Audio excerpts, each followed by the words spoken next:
Hello, welcome to Cinema Savvy, and welcome back to your regularly scheduled program of Christopher Nolan Month. We did take a little bit of a break the last couple of days. We were doing the DC fandom stuff with all the DC trailers that have come out, but we're back to it now, and we've finally hit his final movie before Tenet comes out. We've finally managed to do it. We've gone through them all, and this is the last one we need to talk about today before the big release in 2 days' time. It's almost here, George. It's almost here. We're finally there. This is, of course, Dunkirk, the 2017 war movie. We do actually already have, I think I mentioned this on our last review that we did, we do already have a review for this film on the channel, which we did at the time, but we are going to add a new spin to it. A couple of years have gone past now. There have been other war films that have come out since that maybe we'll compare to and compare, contrast, all that thing. We're going to be talking about new stuff in this thing, essentially. So this is still going to be a relevant conversation to have about this film. Absolutely. Tenet, sorry, Dunkirk is we're almost I know you there. want to see it, George. I know you want to see it. I know. It's been in my mind so much. I can remember bits of our Dunkirk review, and I think the beauty is that 3 years have passed. We've had time as an ally. We've had Oscars that have happened since, as you mentioned, another war film, the big one, I guess, which gets compared to it for a lot of reasons. And it's an interesting look back because, as we said, we did a Dark Knight review, which we looked back on 2 years later from a different perspective. So obviously looking at this from a film perspective, but this is probably as much a Nolan perspective as it is a film review. So it's going to be a bit in depth. And obviously in terms of his films, this is by straight away telling you, well, this is one of his shortest films, which, you can, if anyone was watching us sort of 3-4 years ago, when the rumors were coming out that this film was like 1 hour 40, everyone was like, no, typo, 2 hours 40. It was a very strange experience. But before we get into the things like that, we're going to break the schedule because we're at the end, guys. We're here. It's Monday, the 24th of August. We're talking Dunkirk, and we had 2 days. This isn't intentional. This is like my family's been like, "Can you stop saying that bloody word?" But it's coming. It's coming on Wednesday. So just as a little heads up, obviously we've done an element. Interstellar, we dropped in the middle of Fandom. Which we got out, but we know not many people have seen it. Our DC videos, thank you for everyone that did watch those. It was a great discussion. We got Chris's analysis on the trailer, which was great. So I appreciate all the feedback off those who loved that. Obviously, we know that Interstellar we dropped at a bad time, so if you do want to watch it, go ahead and watch it. However, we're here on Monday talking Dunkirk, which is one of his, I'm not saying lesser known films, but people tend to not necessarily forget about it. But this isn't one that gets that Inception and Dark Knight level discussion, which I'm going to get into later on because I've got very, very, very passionate thoughts on this film. However, in regards to Tenet on Wednesday, which is what I was trying to say, we obviously go into the BFI IMAX. We had a couple of comments in the video. I can't remember if it was the DC fandom discussion or an Interstellar, where we mentioned we might be doing a vlog of me and yourself, the journey down.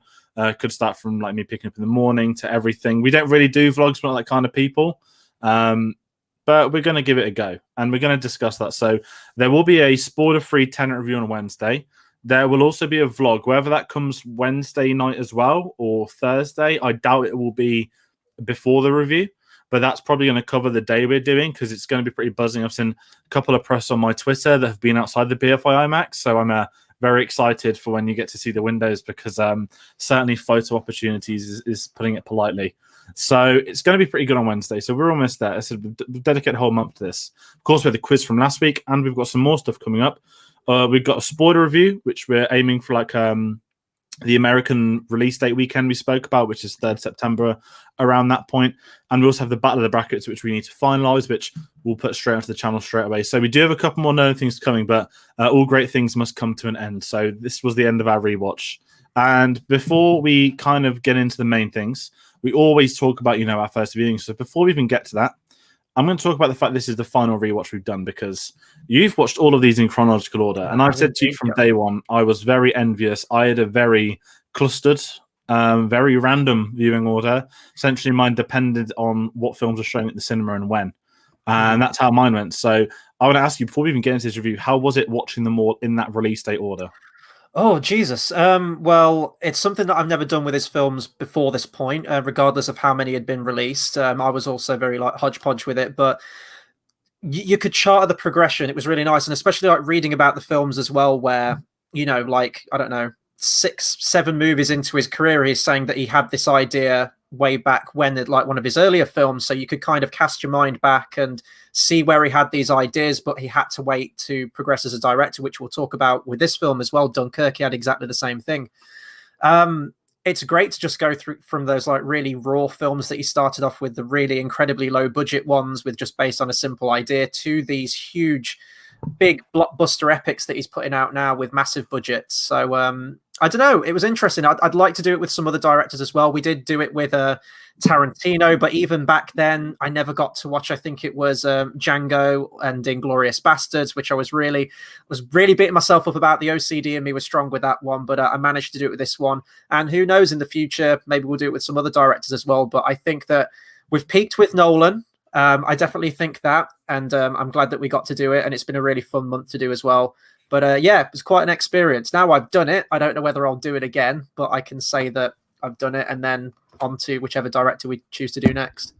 Yeah, and that's the thing. We do have other directors with some other big films coming out, not saying any names, but Denis Villeneuve, which we'll all know about if it comes out in December. I'm not going to go into my order because my order was weird. I'm just going to tell you the viewing order. I have it on my phone. It began with The Prestige. We then had following Interstellar, Batman Begins, Dark Knight Rises. Sorry, I'm remembering these in my head, folks. Insomnia. I feel like I've missed one. I haven't. No, I did. It was Batman Trilogy, then Memento, then Insomnia, then it was Dunkirk, then Inception. I think that's the 10. I may have missed one. I didn't mean to if I have. But as you can tell, it wasn't a viewing order. It was jumbled. So I'm quite envious. But I just wanted to bring it up because that's a nice touch. That has been a big thing for us. We have done these in release date orders. We've had the years in the titles and stuff like that. So that's what I will always say. I want to quickly mention to people in the comments. Oh, we've lost George. Have we lost George? George is frozen. I'll fill in until his internet comes back. As you can see along the bottom, please comment below, share, like, oh, he's back. I think he's back. Sorry, my internet cut off. I was just going to say, like, comment, share, subscribe. As we said, we don't know what time we're going live on Wednesday for the Tenet review. So the best chance of finding that out is by having us on social media. Be very last minute, but also having your notifications on for when we do go live. You will get a beep to your phone that does let you know. And as we always say, their social medias: Facebook at Cinema Savvy, Twitter at Cinema_Savvy, Instagram at Cinema_Savvy, and we've got a link to a TeePublic in the description below, which you can get the Cine Copy logo, which Chris can point to very well. There we go. There we go. So like now it's time to, because we've got a couple of people in the comments. I hope you're all ready for this one, guys, because this is going to be a fun one. I can't remember what we spoke about 3 years ago. I just remember one bit pre-Oscars where I said this is going to win everything. So we will get to that. Believe me, we will get to that. First time viewing, Chris. I remember yours. I should have been there, but I wasn't. If you want to let the people know. Yeah, so I actually saw it with another person off Cinema Savvy. I went to see this one with Tate. I was going to Tate's place for his 21st birthday. This was the day before his birthday. We decided to do a weekend because it kind of fell in line with the release of this movie. And we went to the IMAX. It was not quite as an amazing IMAX as I've since been to when I went to see The Dark Knight, but it was a big screen. It was my first kind of IMAX experience. I'd only ever gone to my local cinema, which, although it's a big screen, never compares to IMAX, especially in terms of picture size and sound, as you know. And, you know, you got the trailers on it before, and it's kind of demoing the sound, and it usually uses, it's like an airplane taking off, like an aeroplane, and you get the roar of the sound of the surround sound. So I was hyped. I was like, oh, this is the best way to watch this film. And I don't know if it was something wrong with the audio, the projector, whatever it happened to be, there was something not quite right with that film, with Dunkirk. The audio gain, it felt like when you crank the gain up really loud on something, and it kind of gets really distorted, and the speakers are kind of stuttering and sputtering, and I couldn't hear any dialogue. There's barely any dialogue in this movie. It is very, very, short script in terms of speaking characters, which was intentionally made that way. But even that, I couldn't hear a word of it. And it was all like the sound of everything and the distorted quality. And the problem was, I couldn't tell whether it was stylistically made that way, in order to like fully immerse you, like the disorientation and the loudness of everything. This is a very loud movie. Even when I went to see it at my local afterwards, I could hear the dialogue that time, which was very nice to pick up on all the things that I'd missed. But the first time, it was kind of me just watching this imagery, which was great and which was beautiful. And I was trying to have to like conjure the story and pick up the threads of it in my own head because I couldn't hear what was going on. Obviously, it's based on a true story, you know, the situation and why they're there and everything like that. But the more sort of subtle character moments and, you know, events like that, I didn't really understand or pick up until my second viewing. So it's kind of a shame that my first IMAX experience was kind of marred that way, and hopefully they figured out whatever was going wrong with the audio in subsequent screenings. So it wasn't, you know, it wasn't like for everyone that had a marred experience with it. So it was kind of interesting. I did enjoy the film, but I wish that I could have just taken it all in and processed it the first time, not kind of over like a staggered 2 viewing experience with it. So I should have been there with you, it's worth mentioning. However, due to actually this film's fault, I couldn't make it because on the Sunday morning I had booked this with my parents at the Birmingham IMAX, and I didn't have a car at the time, so I couldn't drive back, so I didn't end up going to the party or the viewing. So that's always been a thing, which would have been nice to watch as a trio, because we did do obviously it a couple of months later, which was unbelievable good fun. My first experiences, I'm actually going to go to all of them. So as an insight, people, this is the film. I've done the maths recently. Since my latest screening, this is the film I've seen the second most amount times in my life at a cinema. However, it's not all grouped together. It's been about 4 different versions, viewings. So I'm going to tell you, viewing 1, my favorite cinema in the entire world is the Leicester Square IMAX. Love the BFI, adore the BFI, but something about that Leicester Square Empire Cinema, I know it's Cineworld now, but it's still kept the Empire name. We watched Last Jedi there. It's always been my favorite ever cinema. I don't know why. Is it the placement of it? Is it the screen? I'm not sure, but me and one of my best friends, we booked this off. Well, I was part-time at the time. I just didn't take any overtime that day. Okay, we're going to do a day trip to London. It was a couple of weeks after my 21st. So I was kind of milking this birthday celebration as I had done across like 5-6 weeks. And Dunkirk was the We final. need like a little counter in the bottom of the screen, don't we, at this point? Really bad. This is what I'm like talking to my family. And I enjoyed it. We had like a day out and I was blown away. As we've kind of said in the channel in the past, war films have always been one of my favorite genres. I was a really big fan of history at school. The syllabus, the World War II, World War I, things like that. I really like the genre. And obviously when you get a bad war film, it tends to be not just awful, but kind of disgraceful at the same time. So the day they announced Christopher Nolan is doing a World War film, it's about the Dunkirk evacuation, which hasn't really been done. Brackets, because it's not American soldiers, close brackets. And I was ready for this. And obviously, as we kind of laughed at earlier, the runtime kind of was like, whoa, this is really short for a known film. And you mentioned the Spitfires. One of the greatest moments probably in my life at the cinema is the 3 Spitfires flying past you in IMAX.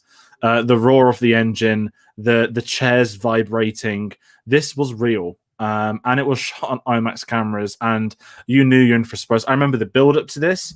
I kind of spoke about our Dark Knight Rises review. I was looking at all these set videos for Dark Knight Rises, and I was put off that with obviously Force Awakens onwards. I avoided things. Dunkirk was different because it was history. So if a little scene thing came up on the internet, like have a look at behind the scenes, like German museum is angry at Christopher Nolan because he bought a vintage plane off them and drove it into the ocean for filming. There was a little tidbits like that in the news, which I was so excited by. Whether morally people think it's right or wrong, he did buy it. The museum didn't have to sell it.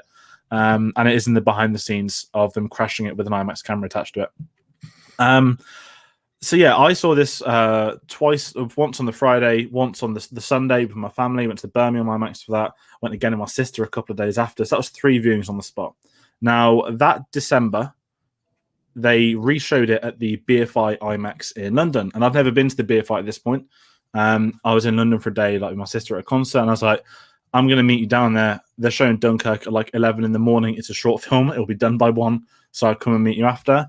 First time it's the BFI, and that blew me away. That was like, okay, this is different territory to what I know in terms of cinemas. And obviously, then that happened. So that was round 4. Round 5 was the following March. Every year, Cineworld show all the big films from the year before in IMAX. It's like £3 per screening. They do like 5 films in one day across the whole country. It's always a really good thing.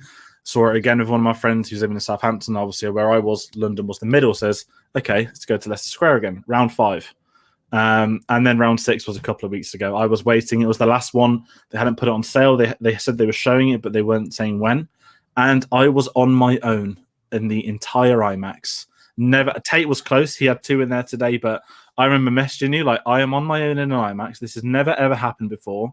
I'm literally having my own private screening of Dunkirk, and it was really bad. I'm not gonna lie. I was on my phone for quite a bit of it because I knew there was no one else in there.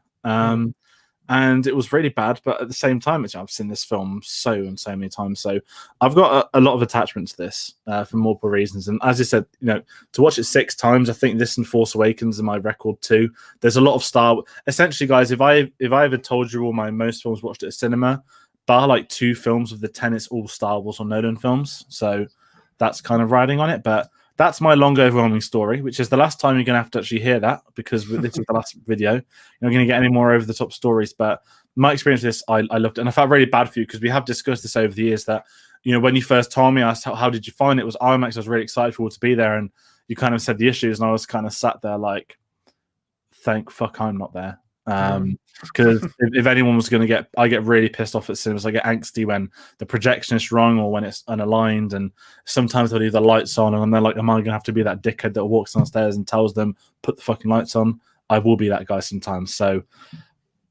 that was a really big thing. So away from all that, we'll kind of carry on. The plot of this film, it's very simple. It's 3 lines of text, which they actually show in the film. I believe it's the only, I could be wrong, is it the only opening titles used in a Nolan film? I was trying to think that. I don't, I think that's right. I don't even think there's any in the following, is there? I think that just pretty much starts you right off the bat. I think that's right. Yeah, no, I think it is.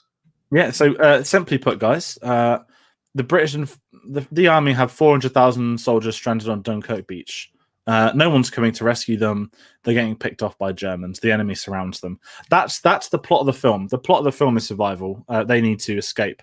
Now, there is a prologue scene, but it was never attached to any IMAX films, which is worth mentioning. It wouldn't have really done much in the cinema. It was just a nice opening scene. It set you in the mood of things to come. But it's a very simple premise. I think it's worth bringing some behind-the-scenes things here, where if you want to look into this, because we're going to talk about characters shortly, because the characters are essentially the plot. It's split in 3. You have the mole, which is land, which is set over 1 week. You have the boat, which is set over 1 day. And you have the air, which is set over 1 hour. So immediately we know we're in for a Nolan narrative film. And the key plot is essentially these are all going to come together at some point. But the characters want to survive, and that is the integral theme to this film. It's not about sort of grandiose scale. It's not about let's go on an adventure with these 2 people and see how they cope, because there is a film like that which we'll get to, which is as incredible. But compared to 1917, these each have their own sort of technical feats, but it's more the filmmaking style, I want to say, because the natural comparisons are there 3 years later. And of the 3, I prefer the air, because I always love, whether it's Star Wars, like fighters and things like that, World War II stuff like Spitfires. So air battles are something you don't really see on screen. So to get an authentic World War II experience, of going off the bat without even going to characters, I was automatically attached to that. And as I mentioned, seeing the Spitfires go across, that was a sight to behold. And I did actually have that moment as well when I was rewatching this film. You mentioned the Star Wars comparison there. I know that footage of dogfights and everything. I think that was actually used in the rough cut of the original Star Wars film when they were piecing it all together. That before they'd got like the CGI done or the models or whatever, before it had been filmed, those were in the rough cut there. And there was the moment in this film. It's one of my favorite exchanges of dialogue. It was in the trailers, like, he's on me, I'm on him. And I was hearing dialogue like that, and I could see where George Lucas would get kind of inspiration from those kind of moments in those situations, how it was filmed and everything. So I did have that moment with it too. But yeah, so I was looking at this and like the plot thing, and when it first came out that it was going to be told from these 3 narratives essentially that were all going to be edited together. And when I first watched it, part of me thought, well, I don't think this was the way that Nolan uses time in a lot of his other films. I'm like, yes, it needed to be that way. And part of me was thinking, well, it felt a little bit self-indulgent with this one. Maybe it wasn't necessary. But then the more I mulled it over, I was thinking, well, if you were telling this in like a sequential order, you would be with the people on the beach for a very, very long amount of time. Then you'd have the sea, and then you just end with like a little air battle at the end. It wouldn't flow. So I do think it was necessary. And some people might go, oh, well, it's a Nolan trope, which we'll get onto later with our review with the Nolanisms. Time does play a big factor in this one. but the way that it's edited and, you know, characters crop up in I'm going to use Cillian Murphy's character, for example. We're introduced to him as the Shivering Soldier, this just completely PTSD'd soldier who's gone through absolute hell, who then later on in the film we see before that event happened, where, you know, people in the same situation, he's very dismissive of them. And then when it cuts back, it makes that moment more powerful because we see that juxtaposition there with that. And in terms of that, like how the action's edited towards the end of the film as well, it really does. You do get that sense of all three of these, you know, the land, sea, and air, all converging to help make this one mission happen, get the people back home. So I do, in like reflection, I do think it was necessary. And I thought it was quite an inspired choice on Nolan's part to structure it this way. And that's a good thing. I'm happy you brought it because as well, I wanted to tail off onto the real life. You know, we kind of, when we started Game of Thrones reviews, we'd laugh. You'd say in the books, and it was my turn to do it in Harry Potter. I'm not going to go full history, but in the essence of what he was trying to tell this story, that you can't do the Dunkirk evacuation without these three perspectives. Yeah. Because without the people on the beach, people don't need to be in the boats to rescue them. And who's protecting the people in the boats? It's the people in the air. Those three, you need all of them. And not to dig on Saving Private Ryan, love the film, some of the best war films ever made. I don't think it is the best anymore. That one, here's the perspective of the Americans. No paratroopers, no nothing else. This is just the Omaha beach landing, which I get, it's very important, but you lose the kind of whole D-Day feeling. And, you know, it's absurd that you could tackle that in a film. That's why they made Band of Brothers, which is to me, the best show ever made. Do watch it if you haven't already. So there's that history angle. I've got it on DVD right there. It's staring at me, and it's been on that shelf for years, and I've never got through. I've watched the first episode. I do one day. Yeah. When they do the third one, which they keep saying for every year, it's been about 10 years now. So that's a really big thing. We'll get into the Nolanisms later because this is the most, to me, one of Nolan's most Nolan-esque films.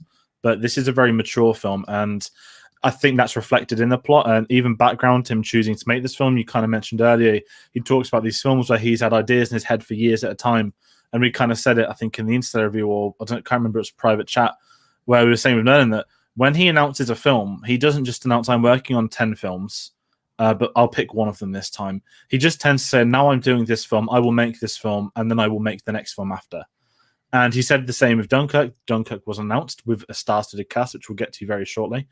But the big thing for me with this one was that he said that in the late 90s, he did the Dunkirk to Britain channel crossing. He did it with his wife, obviously. Not then, but obviously now his wife, Emma Thomas. So he said, wasn't it, I think? Yeah. So he was a lot younger. And he said this idea has been in his head for a long, long time. Similar to Inception. Didn't know if he was ready to make it at this point in time. And then after Interstellar, he knew this was the time to make it. Which we'll obviously get into a little bit later on as well. But I think that's worth mentioning. This is someone that's first-hand experience doing that crossing. I would have loved to do this one day. I'm not great on boats, but I've always wanted to go to Dunkirk Beach to do like sort of French coastline type thing. And you can imagine that when he did that channel, he was, you know, this guy that talks about having ideas for so long. I can imagine him crossing a channel, plotting things he wanted to do in the future, and we do get this film that comes down the line. And you know, as we said, it's an hour shorter. It's still got a high budget, but not as big as sort of Tenet, Interstellar, and all the others. And it feels smaller in scale. Ironically, yet it's one of his, to me, biggest films. I don't know if that's a fair point on it, and I think that's developed his maturity as a filmmaker. Is this feels very not just personal to him, and I hate the term patriot. Especially of modern day sort of England and nonsense like that. But it's a very patriotic film at the same time. Well, he was very clear that he only wanted British actors in the film, which, you know, I know that obviously American actors or whoever can do British accents. I'm not saying they can't, but it definitely does have that sense about it. And as someone who's British, I'm not going to lie, you do get goosebumps at certain parts of this film. It's just natural. It's just part of the history. Of course it is. But yeah, you're right about the length when it first came out. Me and you, but I remember as soon as that runtime came out, we were like, oh, no, we're having none of this. Was it an hour and 40, did you say it was? Doesn't even clock in at 2 hours. Is it about that? 106 minutes. I've just got it on here. But I think, to be honest, it is the perfect length for it. I think that a 3-hour movie, you would have just been on the ropes with this film. And because this is fundamentally an action movie, I will say that. And because of the timing that it's positioned and how it's structured, it really doesn't let up. You just get the sense that there is no way off this beach. Like, this is absolute hell incarnate happening around these people. You know, they'll try and hide, and then within 2 seconds that's being pot shotted or something like that. They are nowhere is safe. And because you're constantly in that state of high tension all the way through, and that's, you know, aided by, we'll talk about it more in depth later, but Hans Zimmer's music and the sound and everything like that, the loudness of everything. This is one of the most immersive films, regardless of the IMAX experience that I had. Even when I went to my local, you dreaded, because it was so loud, you dreaded every plane flying over, you dreaded every bullet, because I'm not going to lie, when I went to see this movie and the first gunshots fired in the movie, I thought someone was opening fire in the cinema. It was that loud and that close that you dread it as a viewer, which is, it's perfect immersion for it. So I think that the runtime is sufficient for that tension. I think any more, you'd have just been sort of passively watching the film and completely exhausted from everything that's happening. So I think sometimes less is more, and I think Nolan was very smart with how long he wanted this film to be. Yeah, and that's a big thing. I think when you look at war films, you know, we kind of said we expected 2 hours 40. So many of them start bringing in unnecessary random subplots, and they can be great, but you can also get a lot that don't work. I don't think you've seen Fury yet. Fury's a really good one. I still need to watch that. It was low-key great, and then there's this random like 20-minute scene that's irrelevant to the plot. And you sit there thinking that he made a very intense 1 hour 40 film. He knew what he wanted to make. He didn't want to get bogged down in characters. And I think the good thing with that is that it enabled him to tell this story, because we'll get into the cast now. You don't need to know where this person was born. You don't need to know he needs to get back home to his siblings, to his wife, to this, for his family. He's had family members pass away in war. For the characters, certainly on the beach, the goal is survival. And that's made very clear, as we mentioned, in those opening titles. And that's such a key theme to this, because you know the stakes, everyone's stakes are the exact same: survive. And you get that as you do get a bit of character development for one or two characters, more so than anything. And that's what I liked as well. It was very simplified. You know, people moan about the narrative, that's fine, but the actual character, we just want to go home. And they actually reinforce that. And a really big thing in this is that if anyone's got the Blu-ray, please look at the behind the scenes documentary. It's incredible. Most of the ideas come from first-hand interviews with Dunkirk survivors. He did a lot of research and prep for this film. One that really stood out to me, which I'd never thought of, and some people hadn't, was there's a scene where someone just walks into the water.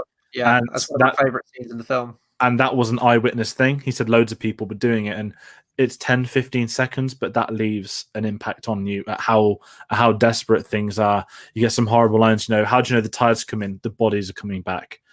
It's not your typical, it's a war film, let's celebrate how great our soldiers are. This is the opposite. Some soldiers aren't good. Some don't have great morals. They're all in it for themselves. And one will say that you can argue that's selfish. Absolutely. But unless you're in a position to do this or be in that situation, I couldn't ever comment how I'd react, because I don't know how you can. And the interviews are fascinating with the survivors. I encourage you all to try and dig them out if you can. Behind the scenes on this is one of the best behind the scenes I've ever seen on a film. But without us jumping too much into individual things, let's get into the cast now. Mainly newcomers. I'm going to read some of these off, because some of these names have actually gone on to become quite big. We've got some big names in this, so I'm going to list these off because we don't have too much talking each. You've got Fionn Whitehead plays the lead role as Tommy, who probably didn't know he was called Tommy until 10 seconds ago, not to take the mick. The character Peter is played by someone called Tom Glencarney, again, another youngster. And full respect for Nolan for when he brought these in, he wanted unnamed. He didn't want big names. Ironically, we're going to get to one of the biggest names in a moment. But the point of this film isn't about your characters and their journey. It's, you know, how can they react to this? And Jack Lowden plays the pilot Collins, who's gone on to do a lot of things since this. I think he was one of the BAFTA Rising Star nominees this year. Harry Styles as the player of Alex, not player, sorry, as the role of Alex. I don't mind talking about Harry Styles quickly. Yeah. The day he was cast, I was traumatized, as many people were. It wasn't in issue to him. It was more the directioners, you can call them. I was very worried. I didn't know if it was a corporate decision or not. It took me a couple of hours to mull it over. And then I realized that Warner Brothers aren't in a position where they can tell Christopher Nolan who's cast in a film. If Christopher Nolan has cast Harry Styles in a film, it's because there's a role for him and he's had the best audition of the lot. But still, I'm not going to sit here and say I was happy from day one. I was nervous up until the film started. I was expecting girls to get their phones out throughout the film and start recording clips. There were a few, well, not recording, but that you could tell the people that were directioners. Yeah, you could spot them. This was before I did premieres. One of my friends went and said it was exactly as you expected. They did 2 premieres at the exact same time. One took place at the BFI IMAX, which Nolan, the producers, and most of the cast went to. The other one was in Leicester Square, which Harry Styles went to. So you can only imagine which is the one where all the screaming people went to.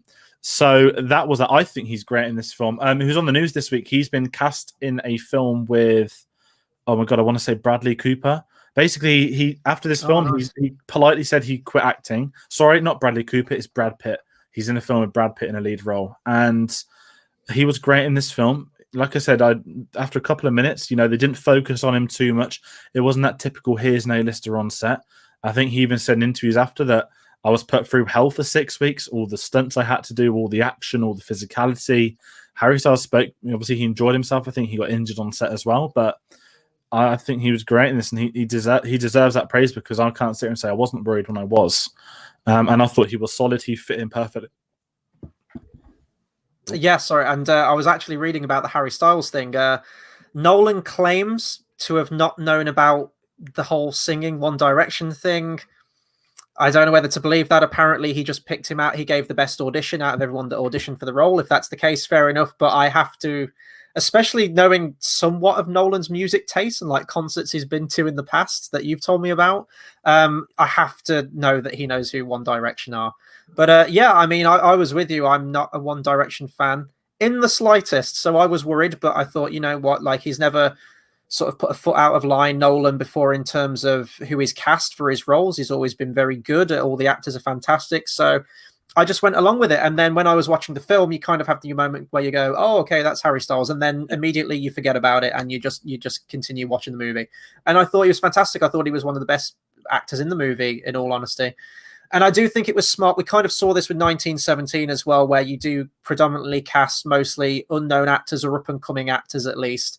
And then you have your sort of big names for your more prominent roles. In 1917, it was the people in authority where you had like Colin Firth, Benedict Cumberbatch, Mark Strong.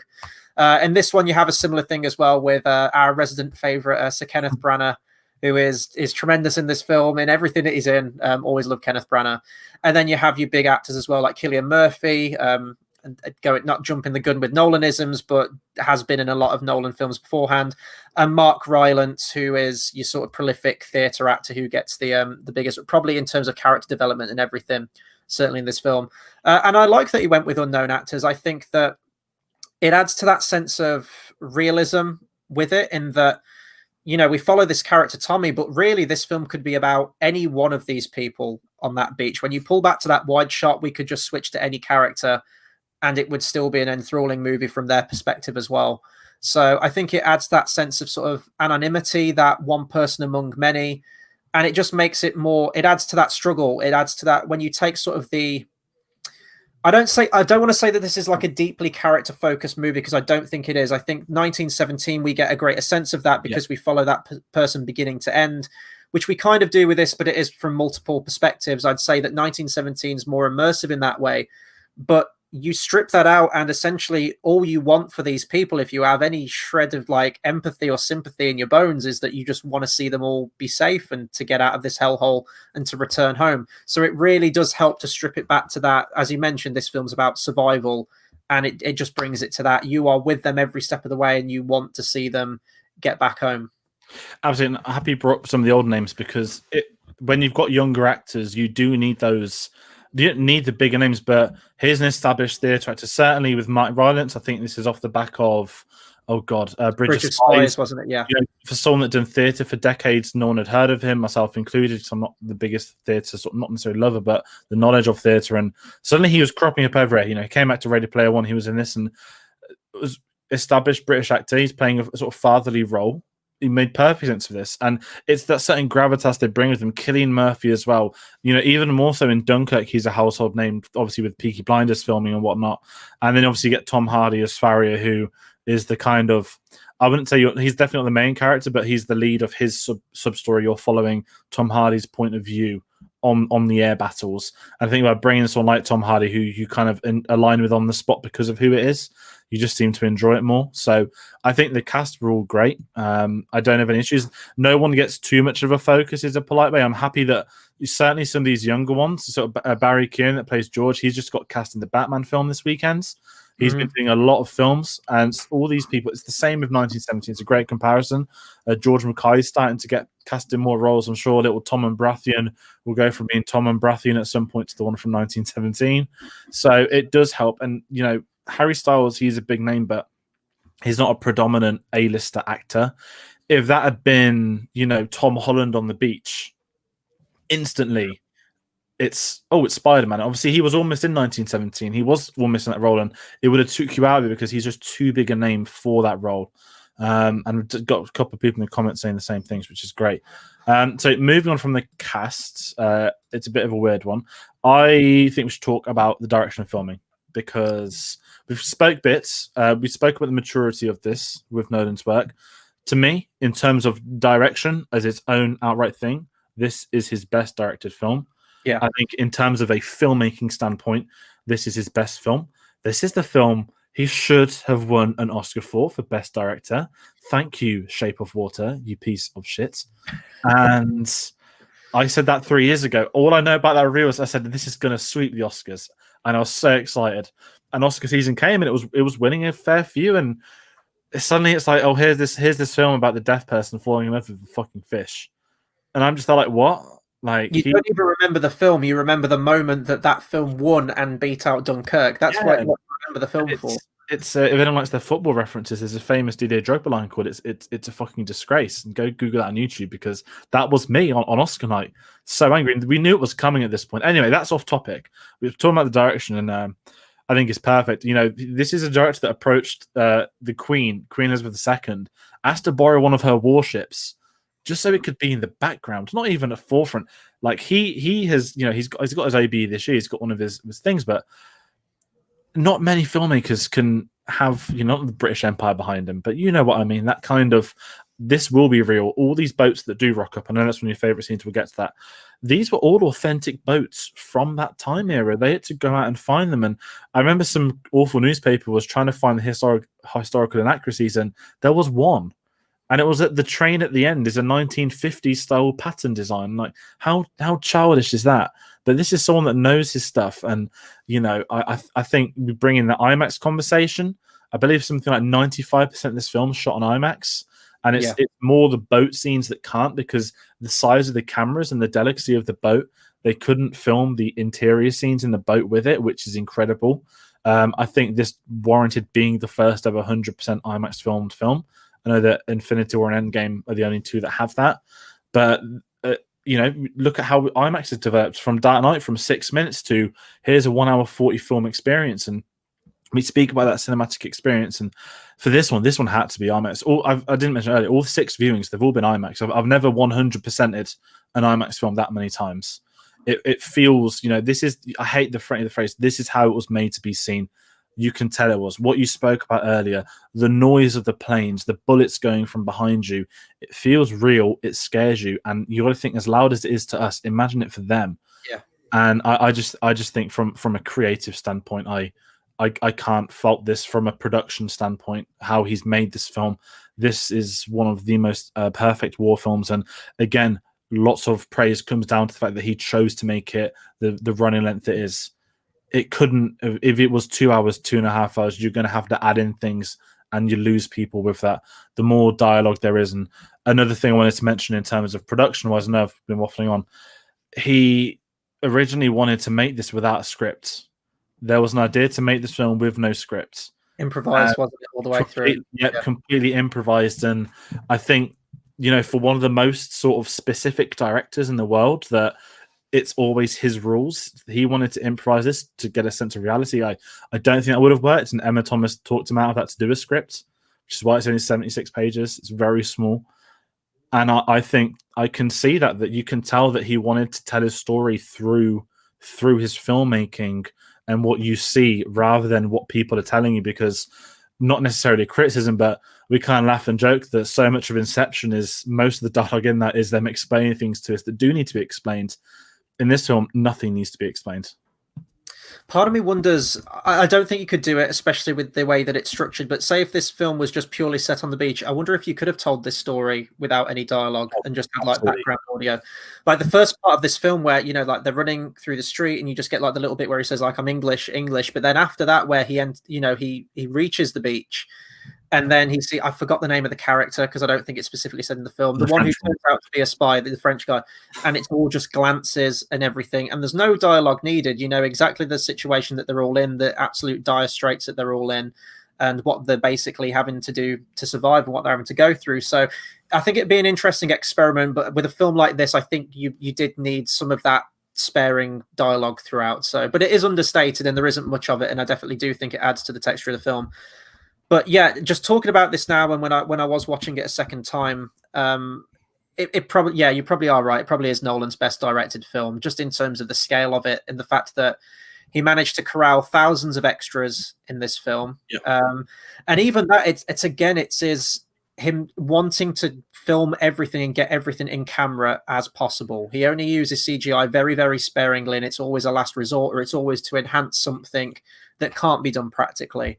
And I really appreciate that. He's one of the only few directors in the business at the moment that still has that idea to make films like that as practical as possible, even to the point where he goes with, like, you know, the old like sleight of hands and the old tricks of Hollywood filmmaking, cardboard cutouts of soldiers to just enhance the numbers for more.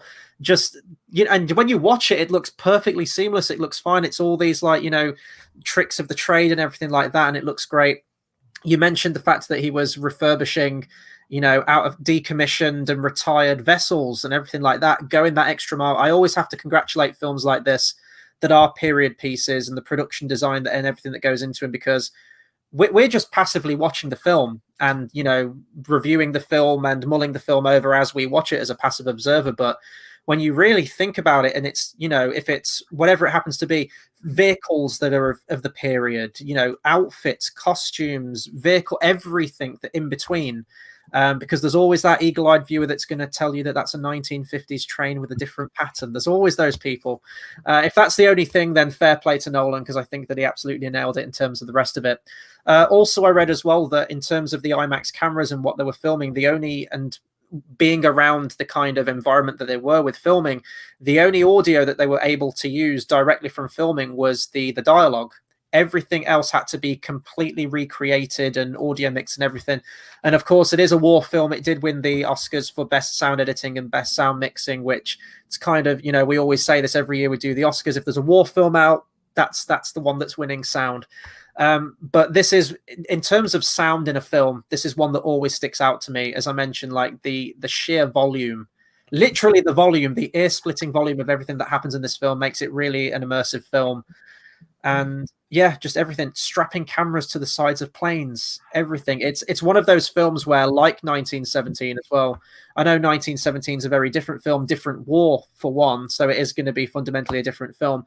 But it is one of those films where you are watching it and you almost can't comprehend one man directing all of this. I know there's a lot of like other splinter teams and everything like that. It's not just one person that makes a film. It is a collaborative effort.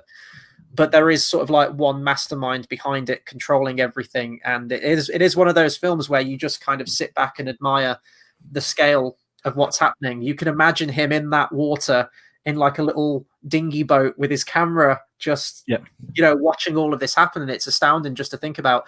I do actually have the film on Blu-ray, but I feel really bad that I haven't even watched the behind the scenes on it yet. So I am one of those people that tends to buy all these films with like multiple disc editions, and then I only ever watch the film every time. So it is one that I definitely do need to watch the behind the scenes on. I'll try not to harp on it, but you mentioned the planes. I've got to bring up one more. He shoots on film, not digital. We all know this now. It's always been a big thing. There's an IMAX camera either side of the plane of the Spitfire that crashes. Obviously, that's not a real Spitfire. No one could get away with crashing one of them. If it was shot on digital, he said the shot wouldn't work because if water gets in a digital camera, it's going to destroy, obviously, the equipment. But by shooting on film, because it's obviously analog, it's not digital, he was able to crash the plane, and then it cuts to the IMAX camera, sinking, and then you see scuba divers come down like a Bond film, and they're taking all the cameras away from it so they can get the film reel to get that put into the film. the behind. I'm not going to harp on behind the scenes, but I don't. I'm the same. I buy them all, and I love watching them, but I just don't see enough of them. I feel like I should, and sometimes I don't. But I got this film on like Christmas Day in 2017 on like 4K. I just got the telly, and I didn't even put the film on. I went straight to that behind the scenes documentary. It's about an hour and 20 minutes, but it is incredible. And it's just again that filmmaking style. You mentioned the mastermind behind it, absolutely spot on. The fact one person can do this, obviously it's the crew, but he hires that crew as well. It's the people he's using on all of his films. He's got trust in them. He's worked with them before. He's got faith in them to deliver the project he wants to make. I think that's really worth bringing up. And 1917 again is also phenomenal. As you said as well, it's a different war, but the comparisons are there because it's kind of, not to get film terms, it's an auteur making a war film, and they're putting their own stamp on something that could be done in a generic manner, that could have a similar outcome, but the way they present the journey of the events of the film is what separates it from all the others, which gives it that lasting impact. And I think that's really worth bringing up. If we want to talk about Nolan as well, I think it's also kind of a polite way to also talk about the music, because I feel that's as kind of as much a character and a filmmaking part of this. Hans Zimmer's score for this is one of, to me, not being biased, although I am, to me, is one of the best film scores I think I've ever heard, because it's not this kind of score you can put on and listen to, like if you're revising or doing stuff like that. It's great to listen to in the car or in the gym, but it's not the I'm going to get a kick out of re-listening to this, although I do sometimes. This was very much here's my film on screen. I need you to make the sound to match what is happening on screen.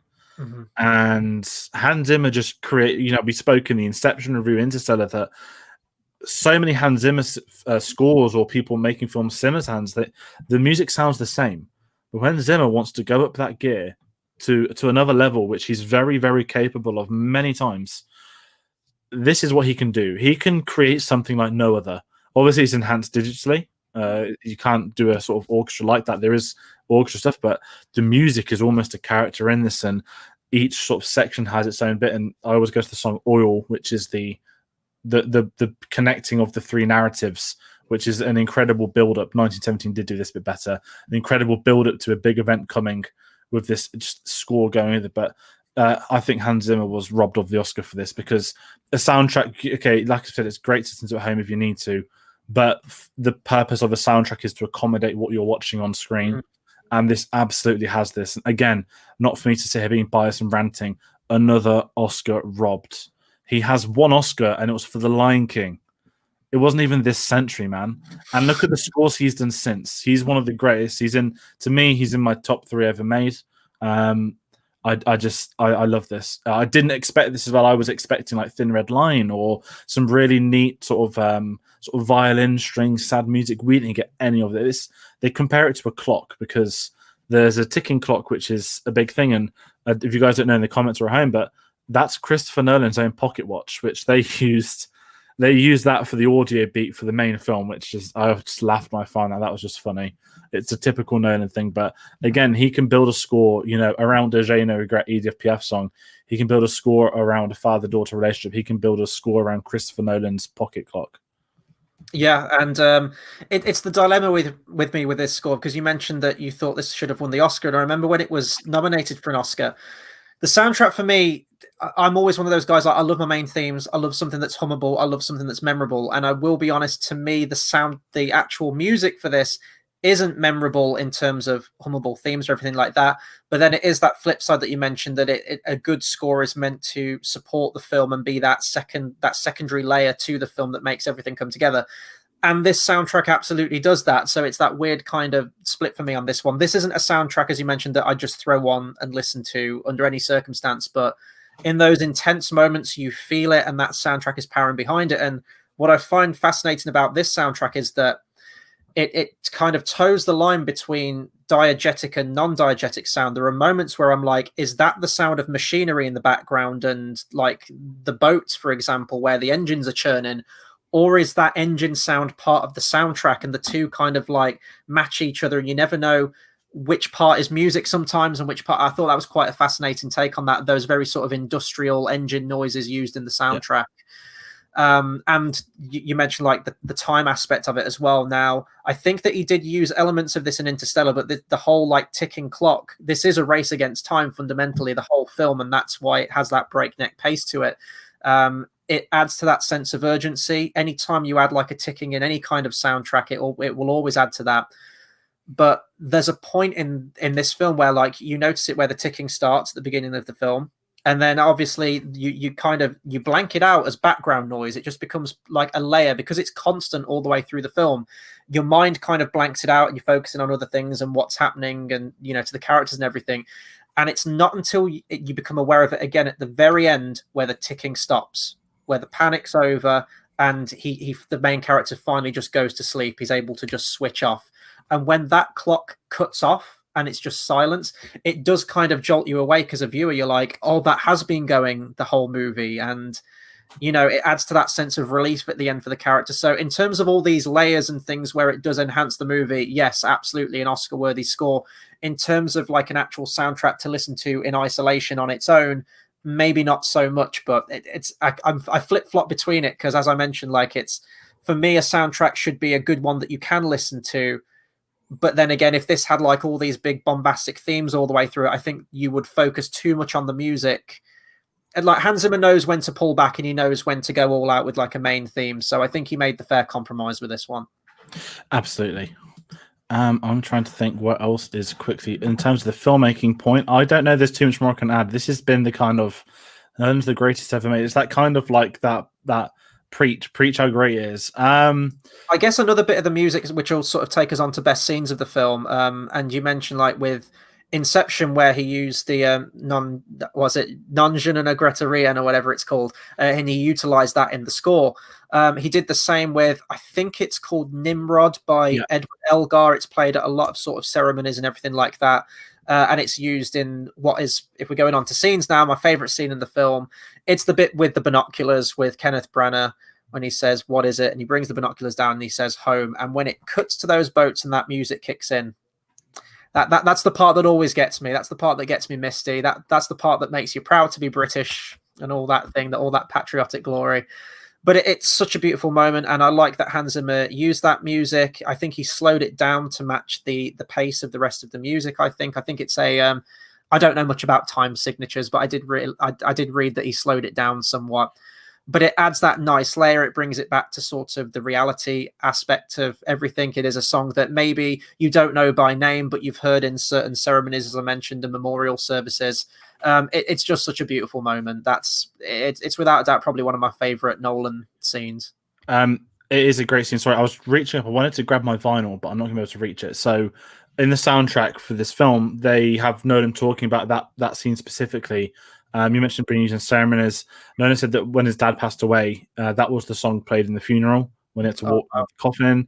And I think that song, certainly amongst British people, is very, I know with Corona, they've all been playing the We'll Meet Again, another kind of World War II type song. And I think he said that was a very personal song to him. So obviously when it was used, it had that personal effect to him, but it also obviously elevates the emotions. And similar situation, I didn't get missed out. I know when I saw my dad was as well. And you got to think generations wise that, my dad obviously didn't fight in the war, but it's a very generational thing when you watch war films, especially with parents, because they've got stories from their relatives about certain incidents, not necessarily that one, but there's so much reading. It's so personal to a lot of people. I think that music choice was a very important moment for the film because it is that, home, they've come here, all the boats here.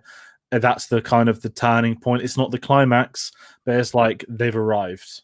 And it's got to be that you've built up to this, you've built up to them surviving, and what more than the British people to come and do it. They talk about Dunkirk spirit. Fortunately, our stupid government do too for the wrong reasons. I'm not going to get into that on this review, but this scene and this song is perfect. My favorite scene is a weird one because collectively, I guess it's the whole film, and if you want to narrow that down, it's all the air scenes because they total probably like 10 to 15 minutes. It's really boring, but I want to go for the oil scene. More because it's the moment. The first time I watched this, there's this amazing facial expression done by the pilot. You have the triumphant British bit where Tom Hardy, he comes in, He steams it at the last minute. He's lined up the bomber. He's shooting it. He won't let go. He's absolutely nodded it, and he knows it's going down. And you've got the pilot on the boat, absolutely loving it. But 1 minute before that, you've got him noticing that everyone coming out of the water's got oil on them, and it's this incredible facial expression where he looks up at the sky and he realizes the plane is coming down. And then he just looks back in the water and realizes there's the oil. That was this moment. That was my jaw drop. I was like, fuck. And he kind of has that. His face, like his jaw kind of drops, but goes at a weird angle. But I think that's such a great moment because that was collectively the audience and myself for that part. But it's the build-up of the three. It's the oil thing. It's the fact that you've just had even the cinematography I should have touched upon earlier. You know, they talk about sort of how easy cinematography is, how different is this one. Certainly in this scene, when the boats are turning, rather than have here's a shot of water and a boat sinking into it, they'll put the cameras on the boats and the water's kind of coming in. The boat's stable, but the water's coming in. It's kind of technique I've not seen used often. If it has in the past, I've not seen it in a film, but that really they use that to cut scenes when the water's, because it is obviously indicating they were drowning and stuff. And it's very powerful how they use water in this as a weapon with the cinematography. But the oil scene is great. And even going back 10 minutes, the build up to the oil scene, the first time I saw this, and I still do kind of crap myself, is whenever they're doing the target practice scene. My older sister, who I watched it with, she won't be watching, so I'm saying it. She's like scared of like balloons. Like she's always been scared of that since she was like a little kid. Like the popping sound of balloons, because it's this movie then. it's well, we went to an IMAX for this, so scene one, that first shot, head like that, and obviously she was a bit scared. She's like, "Is the whole film like this?" And I was like, "Yep. Yeah." And the target practice, because as the audience, and this is what I love. Obviously, it's different because you're scared of the sound, but we don't know when they're going to shoot, and that's the whole point of that scene. There is so much tension. And then it's when you get like a machine gun doing it a couple of times, and a guy tries to pop the hole and he gets shot, and they have to like mute him, and that's how you do tension. And then even past that, you get the Harry Styles speech, which is, there's not much dialogue in this, but some of my favorite delivered lines ever is he's a spy, and it's not that bit. It's the way Harry Styles can say a frog. Yeah, it's a perfect review. And again, as the audience, not a jaw drop moment, but I was like, yeah, he hasn't. First viewing, I was like, he hasn't spoken. He has been weird. He was burying a dead body, and all these people want to survive. It is going to make them morally not in the right. Kanja Club appears in this film, and even he's talking Scottish. Like, I was going to say some of his lines, but I've forgotten them. But it's like a neat throwback, and he's a villain because you best volunteer, because if he doesn't go off, you're going off next.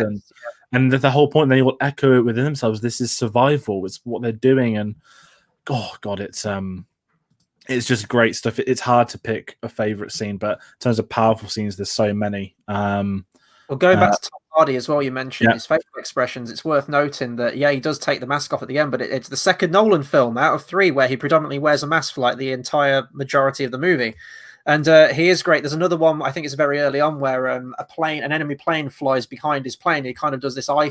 He's very good with his eyes. He kind of goes like, you can imagine the Bane was like, roar, kind of thing. Yeah. It's so great. And we also need to mention Michael Caine's audio cameo in this film. He is technically still part of this film. Apparently it was a homage to a film that Michael Caine was in, 1969 film Battle of Britain, which I haven't seen, but it's nice that clearly Nolan has that respect for Michael Caine. Otherwise he wouldn't have been in, was it 7 of his movies out of all the ones that he's made? So it's nice that he got him in there. He couldn't have him in the actual film, but he still managed to get an audio bite in there, which is nice. And I wanted to talk about Cillian Murphy's character as well. And I wanted to talk about Mark Rylance as well. That whole bit on the boat, it's just fantastic. I love Mark Rylance and it's not until you get the revelation at the end that his son was an RAF pilot and he was killed, I think, like a handful of weeks into the war, which when that plane goes down earlier in the film, and he's like, he kind of snaps and goes like, well, he might be alive. That's his way of sort of wanting to be in that situation, almost like help his son if he could, which you don't get until the end of the film. And then you kind of play the film back, or maybe you have a multiple viewing of it. I love Mark Rylance. He's just his character in this. I'd like to see him work on with Nolan on more films in the future, but he definitely adds that nice layer to it. And Cillian Murphy as the shivering soldier, fascinating character, and there is that tension there because he is very unpredictable. He does lash out, and it's the moment where he gets locked in the cabin. Which when it's offset with the people getting locked in where they think they're safe, and then there's the U-boat and the torpedo. You can understand why he's in that situation, but it is the moment where the rattling of the door stops, and you're like, "Oh God, what's happened?" And he's escaped through the top, and then he's back on top of the boat. It is really scary stuff, but you feel for the guy because it's not just him. Like he even says, Mark Rylance, it's not a happy ending for anyone by any stretch of the imagination. He says that he might not be himself ever again, and that's what war. So, and sort of tying in with that, was this film released as a 12A? I forget, or was it a 15? 12A, which I think is. I remember Tate saying certainly on release, it's very noticeable that we look at all these war films, you get it's really not childish or marvelly to bring it, but blood, gore. We get these moments. Sorry if I've kind of took you off your point. This is so obvious a 12. I think this could have been a 15. We spoke about the Dark Knight, the implied violence. I'm not going to sit here and say Nolan wanted limbs flying across screen and blood popping everywhere, but I think a compromise from Warner Brothers would have been this to be a 12. I think it's still quite scary as a 12. Like if I was a kid, it'd still be quite haunting, but some scenes, you sort of need the bombs going off on the beach or the people getting shot. You don't get the indication, obviously, the real life aspects. I don't know if I was kind of taken away, but this one is a 12. Sorry to answer that. No, I think, and for the certificate that this film was dealing with it being 12A, I think that it definitely did push the envelope, and the implied violence works. And there is still that tension there. People are drowning, people are getting shot, people are dying. I think the one scene that sticks out to me the most, though, is probably the one that's showed a lot in terms of cinematography. It's the slow motion of the bombs being dropped in a line, people flying. I'm like, that's not how explosions work. So I think there are some scenes that would have benefited. It's not like I'm like, yes, give me blood kind of thing. But I do think that gore used effectively in a war situation really does add to that realism. You go to like Saving Private Ryan and even 1917, some aspects of that too. It really does kind of put you in that situation. So there are a handful of scenes where I wish they'd have used that. But on the whole, with the certificate that he was going with, I think it still hits the mark of, what he was intending to. And Lucas, been loads of good comments about that. So thank you everyone for commenting. Carla, brilliant yours at the end. Lucas, but I didn't even realize this was a 12. I thought it would have been a 15. It's even more impressive that he was able to maintain the age rating for a gritty story. Yeah. Absolutely. When you've got the French soldier that drowns and you just hear the chain pulling, and he was so close to making it, drowning, and they obviously have the waving hand that just goes limp. You've got the at the end with people burning alive on the surface of the water. Another horrible talk about sort of decisions, and you've got would you rather drown or burn at the top? Yeah, and it's those seconds. I think there's the Kanji guy that has that, and it's horrible. And we can't sit there and say an oil fire thing happened in the war, but situations like that did occur. Like people would have to pick, and being horrible and bringing up sort of reason. It's look at 9/11. They wanted the fire to go up, or did they want to jump? Disgusting on different conversation, but those kind of things happen, and it just brings in this element that this isn't. It's when people think of war, and this is going to go off on a tangent, I don't want it to. Oh, Call of Duty is great. You run around playing search and destroy and nonsense like that, and we all did it when we were younger. We all played it. We all had fun playing it. But that's not how war is. Like sometimes, certainly younger generations, maybe sounds like I'm at my own ass because I'm only 24, but sometimes younger generations think there's like nothing to it, like it was playing Call of Duty. Then no, it wasn't, and it never has been. It's not like that. It's difficult. It's horrible, and that's the concept. These people are going to do anything they can to survive, and I think this demonstrates it. I kind of took you away from the stuff you're talking about of Cillian Murphy and the shivering soldier thing, but you mentioned, I want to talk about very quickly the Mark Rylance moment with the son. It gets me on every view. I don't cry. I haven't actually cried in this film, which is ironic because I keep going about how much I cried in all the other Nolan films recently. But I always get this moment, like you have that sort of heartbeat when he starts screaming, "I know, Peter, like we've got to try," because we now know in the future that his son had passed away in the war, in the fighter, and it just adds in those things. And you got to look at people like Mark Rylance. When he filmed this, he would have known that about his character's background, and you can see him playing that. It feels real, and I think Mark Rylance is. I'm so excited. Again, not to get on a high horse. I've not seen much theatre, but I'm so excited he was able to get into cinema because not many people do go from theatre to film, as many do start off there. It's for someone at his age as well, at the kind of sound horrible, but in later life, he didn't do theatre and go into films age 20, 30. Sort of the Bridge of Spies, Wolf Hall. It's been the last 10 years he's really had this presence now getting into films, and I think he just brought something new to this film. And those scenes, especially with Cillian Murphy, certainly the one of the only characters given the development, even to the point when George dies, and the son has this character arc moment where he tells him that he's fine because Cillian Murphy's character is starting to get guilty, but you do have that very quick shot of the body coming off the boat at the end of the film, and they cut back to Cillian Murphy's not there, so we don't know if Cillian Murphy's seen it or not. I think that's up to us to decide as the viewer, another kind of Nolan thing.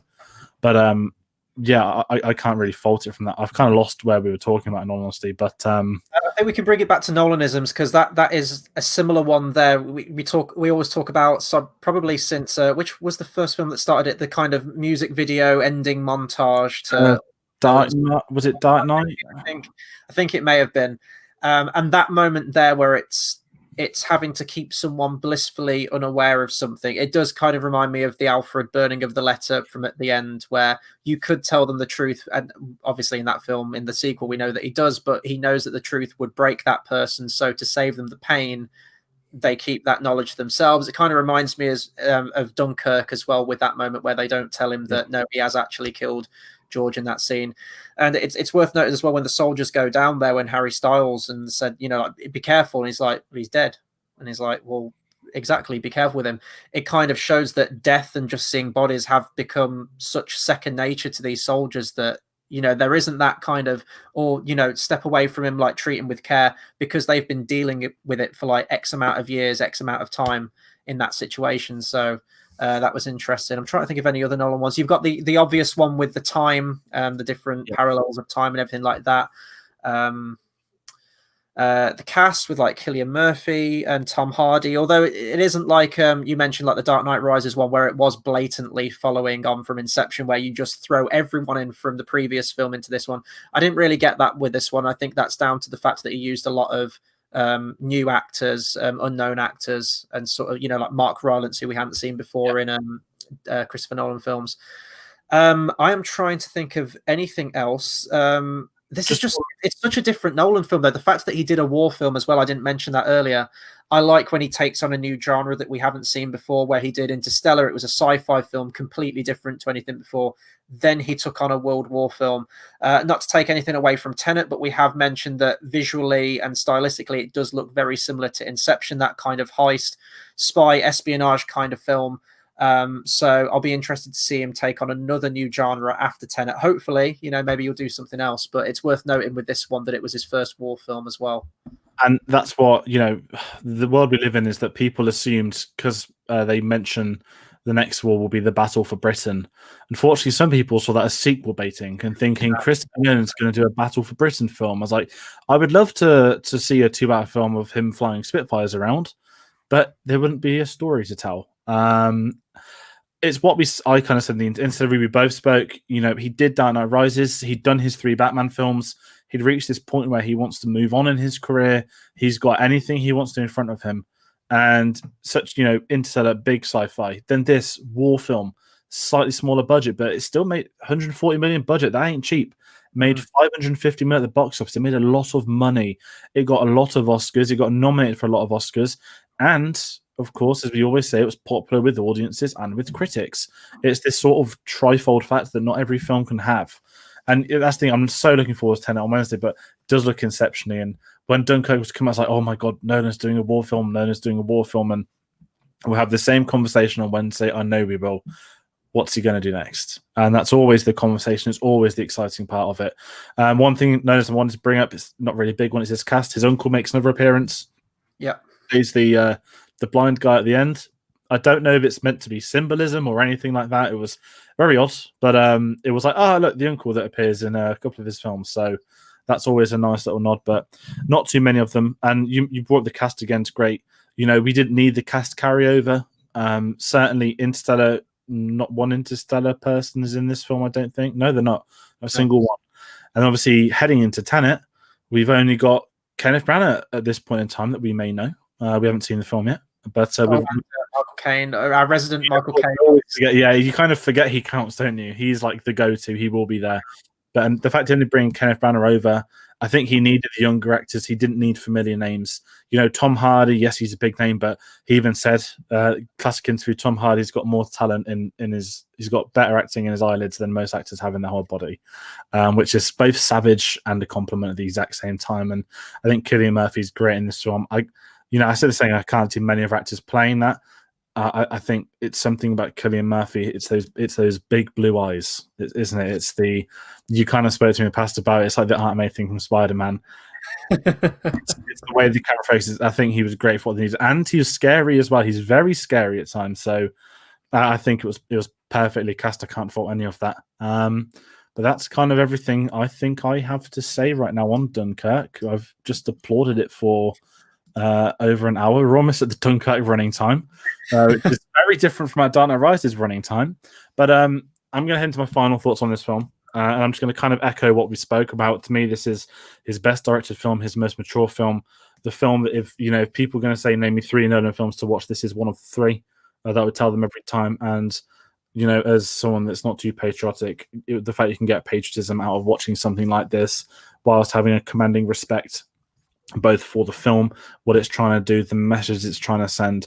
I can't commend this anymore. If you haven't seen it, you won't be watching this review. But if you haven't seen the behind the scenes, please go and watch it before you watch Tenet. Just as an insight into his filmmaking, it's the best behind the scenes he's ever done, because normally he's very specific with what he's allowed to talk about. So nothing too much more to add on that. Yeah, no, I'll echo your sentiments entirely. I think it is his best directed film in terms of the scale, the fact that he was able to do so much of this practically as well. Any lesser director would probably have used CGI for a lot of these things, but he got it all in camera. Beautiful acting across the board, unknown actors as well. It's just tremendous talent behind and in front of the camera, and it's a very intense film that don't be put off by the shorter running time. It still hits all the beats, and it hits all the beats of what you need from a war film as well.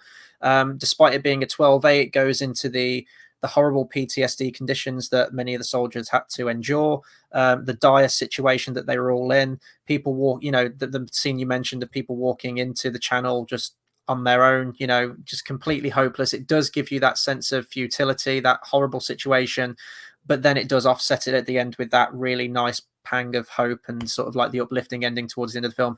If I was going to go into one criticism of this film, and there is only one that I can think of, and I think we agree on this, it's the very final last 1 second shot of the film.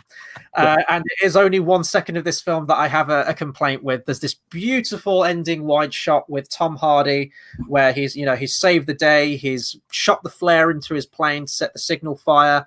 And the Germans have come to arrest him, and probably he's going to endure an absolutely horrible fate, probably a worse fate than anyone else in the film, in a prisoner of war camp. And it's this beautiful wide shot. And then it awkwardly cuts back to the main character just closing the paper, and then it cuts to credits, and you're like, oh, okay, that was kind of pointless. So 1 second shot at the very end of the film. So I just wanted to mention it, because if I was clutching at straws, that's the only thing I can think of. But it's a tremendous film, and how the film maintains that tension is just testament to Nolan's directing, really. I'm going to bring up a quick one from Lucas. His final thoughts. One of Nolan's best, and he crafts a near perfect war film. I hope he tackles this kind again. I'm 100% down to watch it. I am for any Nolan film. Exactly the same here. I'm the same with you on that 1 second. It always jars me. It's kind of like, it's that kind of, they're calling it like the Nolan shot, where they're standing behind the protagonist. It's the camera. There's someone did a tweet. They had about 4 of them from across his films. But the Spitfire thing's great, isn't it?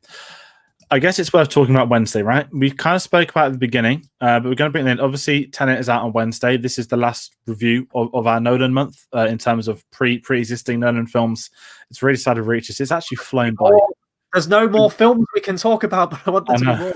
Carl Roberts just wanted to say thank you for the time and efforts going into the past month. I enjoyed it. I thank you for that. You've been commenting, watching throughout, so we really do appreciate it. It's been so much fun for us both. You only get to see this broadcast of us two, but like the way our Facebook chat's been for the last month has just been insane. Memes, discussions, everything. So it's been really fun doing this. And Tyler says, if I don't speak to you before, I hope Tenet is everything you want it to be. We will find out in approximately 38 hours. Not that I'm counting that You've got down. a count on the computer, haven't you? Just like clicking constantly.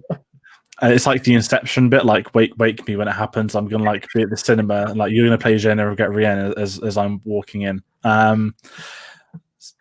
Lucas quickly just bring out, it's good to when Tennis pushed back for good reason. It looks very interesting. As we said, we have the review coming, spoiler-free review coming this Wednesday evening. We don't have a time yet.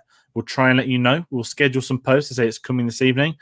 So we're looking forward to that. There may be 3 of us on the channel for that as well. So we'll also give you an update on that one. As we said, there'll be a spoiler review on the weekend that comes out in America. So, apologies for those that live in states that haven't had cinemas reopen. I do understand the scenario. I just hope that you can not take out on a cinema, instead take out on the person you elected to be in charge of your country. And we also mentioned we've kind of got this vlog coming on Wednesday, which we're not fully sure what we're doing yet, but there is a couple more Tenet things. There's a couple more Nolan things. So as usual, I'm going to pass it over to you because you mentioned some other future content, unless that was everything. No, I was going to mention the vlog. It's going to be completely off the cuff, completely improv. There will be no scripting. We've never done a vlog before, either of us, so it'll be very interesting to see what we come out for that. But it is going to be a nice day out to go and, obviously me and you are meeting up. It's been a while, but the fact that it's a brand new Nolan film, we're seeing it at one of the best cinemas in the country on the biggest screen. And we're going to make a whole event of it. Even the drive there, you've got a playlist down for that. Christopher Nolan music. It's going to be the whole 9 yards, and it's going to be a great day. And we want to share that day with you. So we'll have some kind of content there. And in terms of future videos as well, so in between, we've got 2 videos planned. We've got a Battle of the Brackets. It'll be very nice to get back to Battle of the Brackets. It's been a long time since we've done one of those. And I guess we can confirm what the title of that will be, even if we don't have a date. It will be the best Christopher Nolan film moment. We've talked about a few in these reviews. So it'll be like the best scene, best individual moment. And it's going to be very difficult to try and consolidate those and think of 4 for my top 4 picks on that. And after we've done Tenet and after we've done the spoiler review, we will be ending the month, concluding it with a nice little epilogue video where we rank all of Christopher Nolan's films from, even saying worst is kind of an underhanded thing, isn't it, really? Worst to best. And that will be including Tenet as well. Yes, that will be fresh in our mind, but it'll be a nice way to kind of end the month. And then we're into September, and I don't know what we're going to do with our lives after that, because this will be this whole month has been a thing that we've been talking about doing for probably about 2 years now. So it has been a long time in the making. It's finally nice to get back to it. And yeah, 2 days time, not long to go. Exactly. So with that, I'm going to bring the socials once more. Best place to find out when we're going live for channel stuff. We have had a schedule, but as you can see, we have hit the reach on the schedule. A couple of weeks ago, we said here's the 10 thing schedule, and now it's we're here. We're at the final piece. So Facebook at Cinema Savvy. Twitter at cinema_savvy, the same on Instagram. And again, I mentioned TeePublic. We have a link in the description below. But once again, a massive thanks to everyone that has been watching this. If you are watching live, you have been watching along, do comment your thoughts on this film, because we've had a lot of people talking about it. It's been actually pretty great. I was kind of worried, thinking he might turn in, but we've had a lot of people talking this one. So thank you, everyone that's been commenting. We have been reading them all if you haven't been bringing them up. And that is everything we can say. I'm going to pass it over to you for the usual farewell. Yep, there will be 2 videos tomorrow that aren't Christopher Nolan themed. It is 2 videos related to the DC films. You'll have my discussion on the Zack Snyder cut of Justice League, and there'll be my trailer reaction to the latest Wonder Woman trailer that's come out. So they'll be going up tomorrow sometime, and then it's back to our usual Christopher Nolan videos after that. So check for that. As George mentioned, links in the description down below to all the socials, so look out for that. And yeah, Wednesday's almost here, and we'll see you then for that review. See ya.